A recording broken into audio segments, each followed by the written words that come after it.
নির্যাতিতার নাম প্রকাশ্যে আনার অভিযোগ, বিনীতের বিরুদ্ধে মামলার নোটিশ জারির নির্দেশ। নির্যাতিতার নাম প্রকাশ্যে নেওয়ার অভিযোগ উঠেছে কলকাতার প্রাক্তন পুলিশ কমিশনারের বিরুদ্ধে। আরজি করে নির্যাতিতার নাম প্রকাশ করা সংক্রান্ত মামলায় কলকাতার প্রাক্তন পুলিশ কমিশনার বিনীত গোয়েলের বিরুদ্ধে দায়ের মামলায় নোটিশ ইস্যুর নির্দেশ দিল কলকাতা হাইকোর্ট।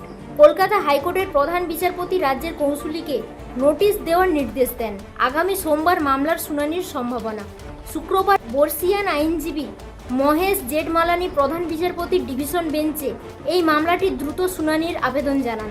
তিনি এও জানান, কলকাতা হাইকোর্টে এই মামলার শুনানির জন্য কোনো বাধা নেই বলে জানিয়েছে সুপ্রিম কোর্ট। কলকাতা হাইকোর্টে দায়ের করা একটি মামলায় অভিযোগ করা হয়েছে, আরজি করে নির্যাতিতার নাম বহুবার প্রকাশ্যে আনেন বিনীত গোয়েল, যা আইন বিরুদ্ধ।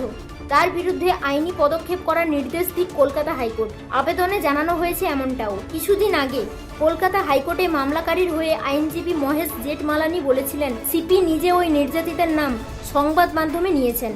তার বিরুদ্ধে এফআইআর করার জন্য নির্দেশ দিক আদালত। কলকাতার পুলিশ কমিশনারের মতো গুরুত্বপূর্ণ পদে থেকে কিভাবে তিনি নির্যাতিতার নাম মুখে আনলেন? হাইকোর্টে এই প্রশ্ন তুলেছেন বর্ষিয়ান এই আইনজীবী। যদিও বিনীত গোয়েলের আইনজীবী বলেছিলেন, কলকাতার পুলিশ কমিশনারের পদ থেকে ইতিমধ্যেই ট্রান্সফার করা হয়েছে বিনীত গোয়েলকে। আরজিকর মামলা সুপ্রিম কোর্টে বিচারাধীন, তাই হাইকোর্টে এই মামলার গুরুত্ব নেই।